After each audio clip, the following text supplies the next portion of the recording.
জয়রাম। দিনটা ছিল 26শে মার্চ। আজকের দিনে কৈবল্যনাথ ধামের সপ্তম মহারাজ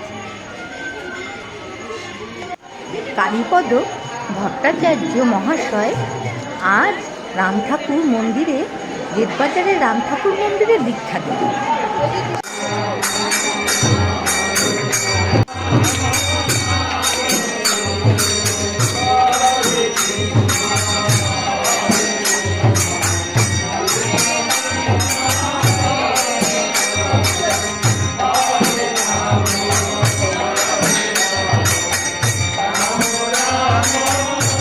ঠাকুরের ভোগ হয়ে গেছে।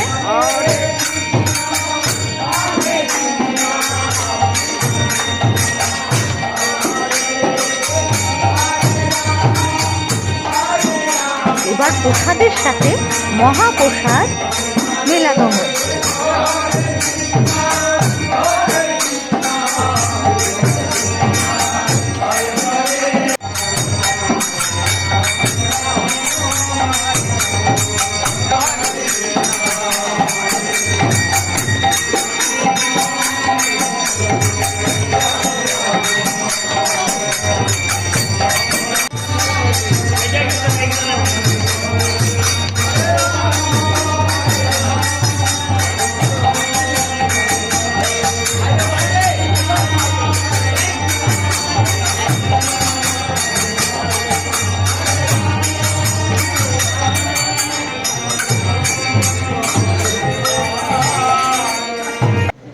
ছোট্ট করে মহারাজের অমৃত বাণী শুনি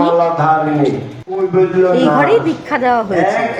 অভিন্ন আদ্যা শক্তি মহামায়াই হচ্ছে কৈবল্য শক্তি। সেই কৈবল্য শক্তি আর কৈবল্য নাথ এক।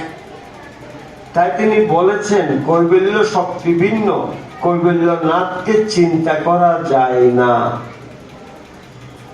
তাই তিনি সেই শ্রী চৈতন্য হয়েছিলেন, সেই জগন্নাথ রূপে আবির্ভূত হয়েছিলেন। হ্যাঁ, সেই রূপে আবির্ভূত হয়েছিলেন সত্যনারায়ণ রূপে। সেই কৈবল্য শক্তি আদ্যা শক্তি মহামায়া হয়েছিল।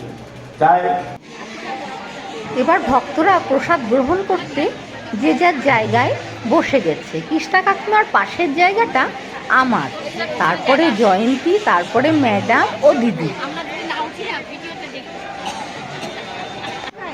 জয়ন্তীর পাতা ফুটো হয়ে পড়েছিল।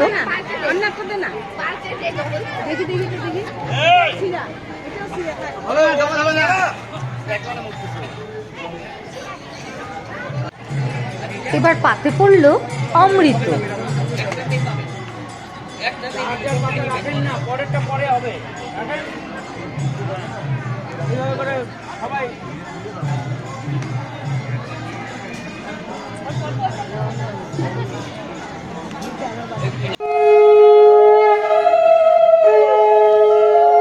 মহারাজের আগমনটা যেমনই মধুর ও আনন্দের, বিদায়বেলা বড়ই কষ্টের, মনে বড় ব্যথা লাগে।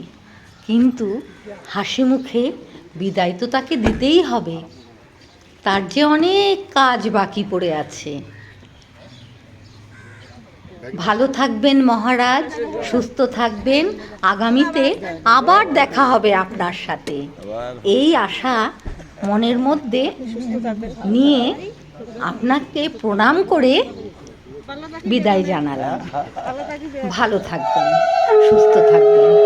মহারাজের গাড়ি রওনা হলো বাগডোগরা এয়ারপোর্টের উদ্দেশ্যে।